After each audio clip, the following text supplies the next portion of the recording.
आणि आपली arise laser इक्विपमेंटची गोल्ड टेस्टिंग मशीन आहे.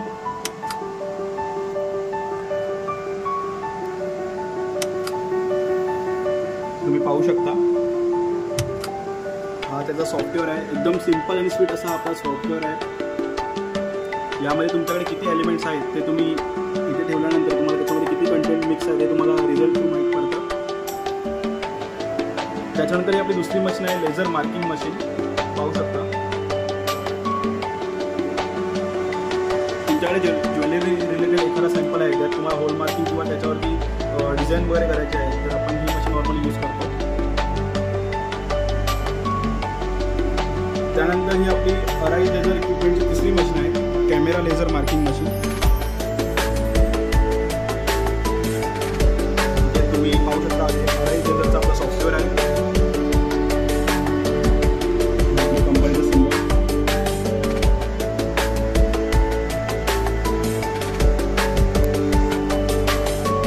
खूप इझी असं याच्यामध्ये आपल्याला यूजेस दिले आहेत. तुम्ही ते पाहू शकता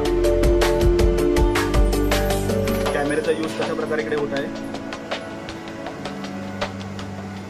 त्यानंतर मित्रांनो आपली चौथी मशीन आहे अराइज लेझर इक्विपमेंटची डेस्कटॉप लेझर वेल्डिंग मशीन.